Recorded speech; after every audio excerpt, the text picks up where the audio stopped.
What's up, YouTubes? All right, today I plan on prepping the engine more. I plan on getting off the coil packs, getting off the front accessories and the exhaust manifolds, so it is ready to start doing some of the maintenance.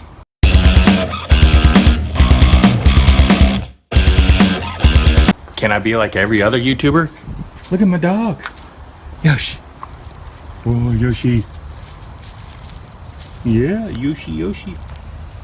Yeah.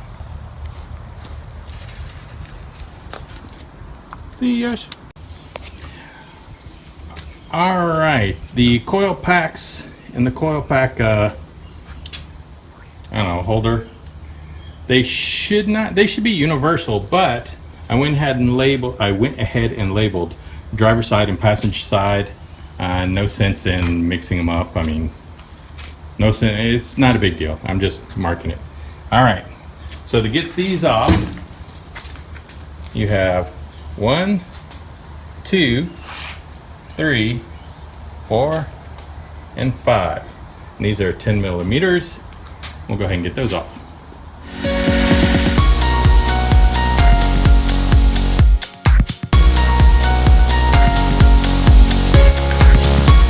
Well, I guess I have to change my mind on the spark plug wires. I went to pull it off and I don't think that's gonna work. Well, new spark plug wires. Let's get the other side off.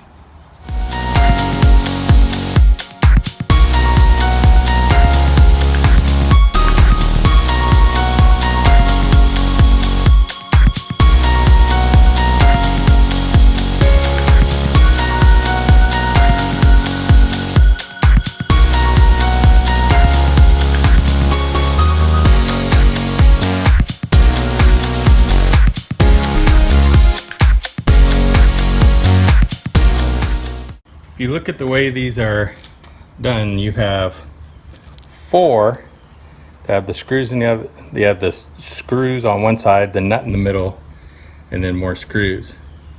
But then you have 1 that's just a normal screw. That one goes in the back toward the engine. You see over here also, you have it toward the back. And then the other one should screw into the valve cover. Just something to keep in note. All right, now that I got the coil packs off, I'm gonna work on getting the spark plugs off and then the exhaust manifold.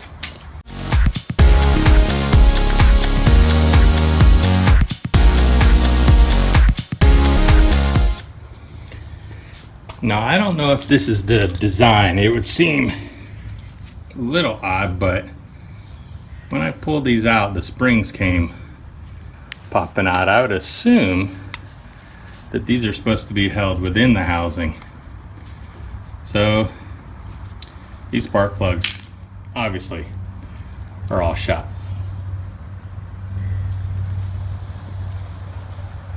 All right, I got a 13 to fit on here.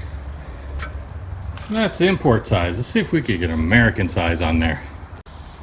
Well, I tried getting a half inch on these bolts in. They're pretty stubborn. I mean, wasn't sure if it was because the wrestler is just a little too small, but 13 is just a little loose. So I'm going to try to actually put a little old WD-40 on there, let it sit a little bit, and then we'll try the 13, see if that can loosen these up.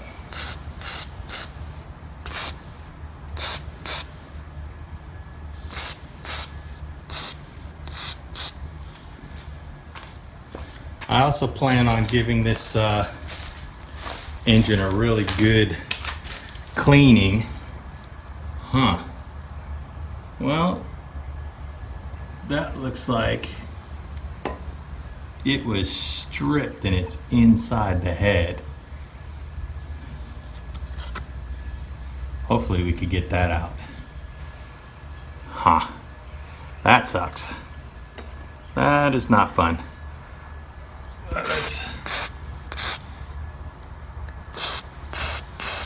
WD-40 up on these. I really hope that one, I'm able to get that one off. Looks like it was rusted and it just cracked off. Wonder what the reasoning behind that was. Let's get this out of the way. Come on. But like I said, I plan on giving this engine a really good cleaning. Get it all cleaned up because it's all nasty and stuff up here in the back. But gotta be able to get all these exhaust manifold bolts off first. All right, well, we'll let that sit and we'll give it a shot.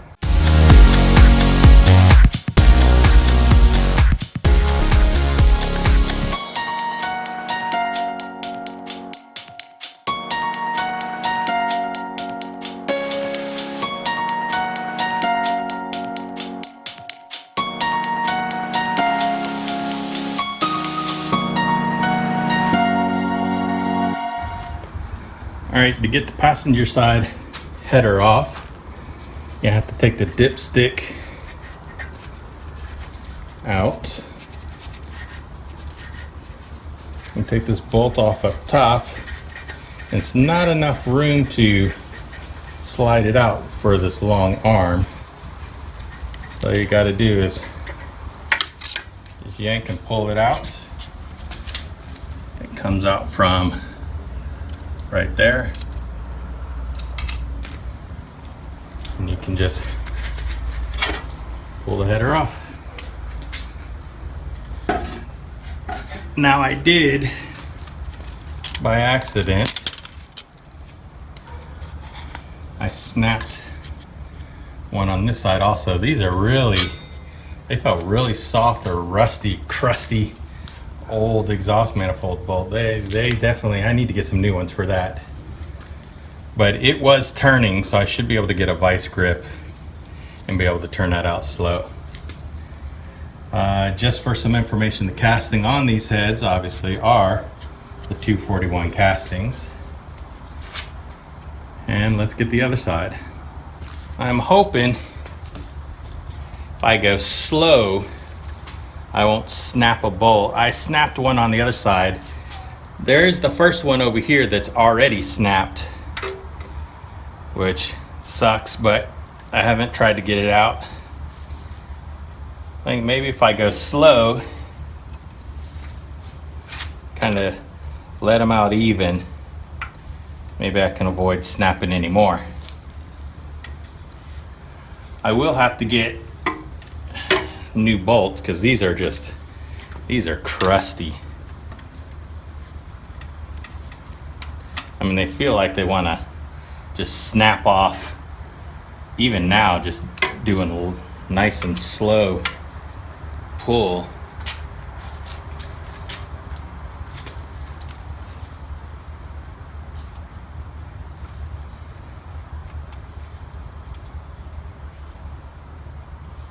I mean, they are turning.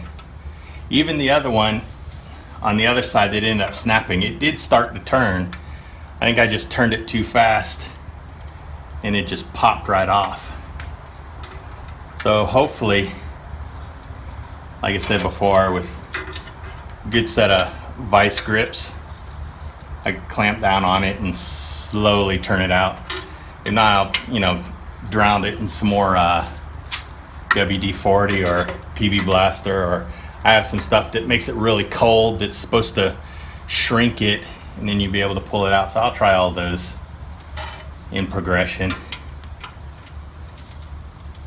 I thought for a moment that my head gasket was leaking a little bit on the other side, but realizing that I just put a whole bunch of WD-40 and it just ran down into the crack of the head. So I'm just, everything else, the rest of the block looks really, it looks like normal. So I'm not going to worry about taking off the head. If I did notice there was a head gasket leak, I mean, why not go ahead and take off? I mean, that'd be kind of stupid not to. But it looks like it's not, so slowly take these off. Also, I mean, if anybody needs a set of stock of 2004 Pontiac GTO exhaust manifolds, well, you know, let me know. I'll sell them really cheap. I mean, this stuff is fairly common, fairly easy to get, so I don't know if anybody will be interested or not. I do plan on, once I start doing the swap kit stuff, I thought about doing the trunnions first, but I think I'm going to start at the bottom. That way when I get up here I can pour oil down inside and turn it, and hopefully keep the engine fairly well lubricated. If I could do that, then I won't have any abrupt starting issues, and I'll have oil pressure right from the start, as long as everything else goes right. This one is pretty hard. I'm worried about that one. These are pretty easy, but the other one started to turn pretty easy and then it just right on off, so.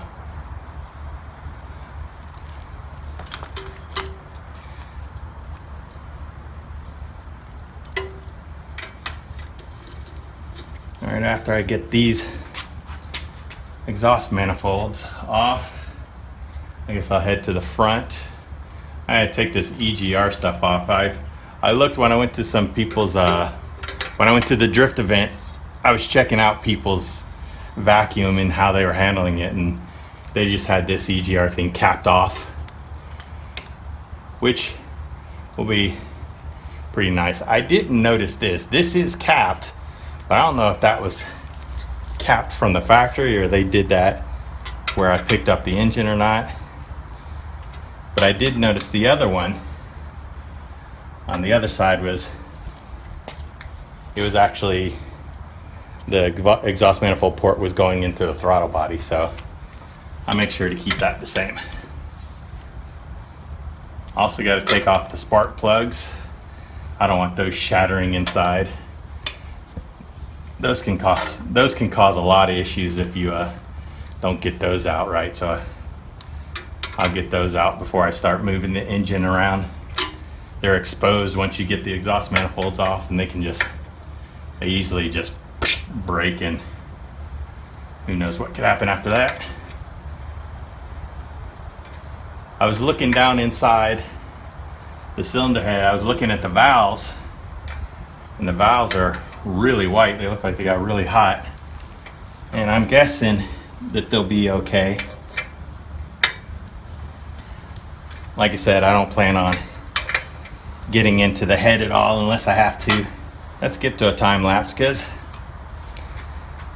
this is kind of boring to watch.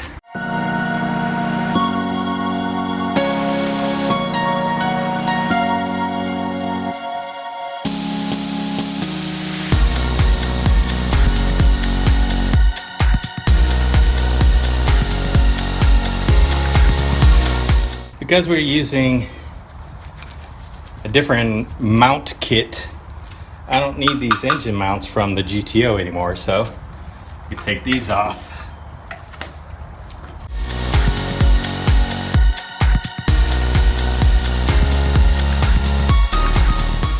And obviously there is a little difference between the driver's side and the passenger side.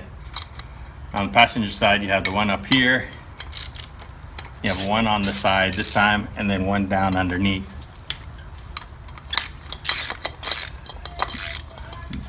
You see, these are solid, and I know and then I would assume on the subframe they have some sort of bushing on the GTO, but I know when you order the swap kit, you can get the solid mounts or the polyurethane mounts, and because I'm wanting to, you know, like I mentioned before, I want to have this on the street, I got the polyurethane mounts just for that a little more flex, so it's not as jarring on the chassis you know, solid motor mounts would be.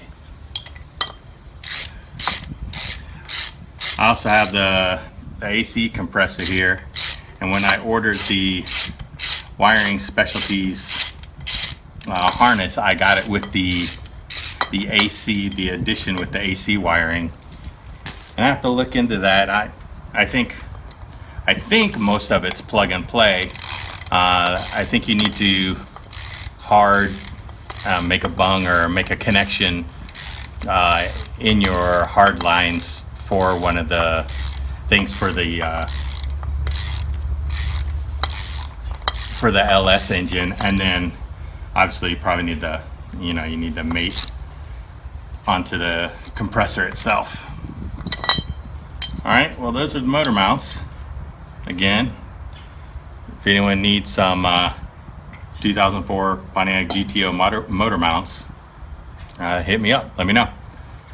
To keep the video links at a reasonable time, I am going to cut this video now, and stay tuned for part 2. Don't forget to comment, like, and subscribe.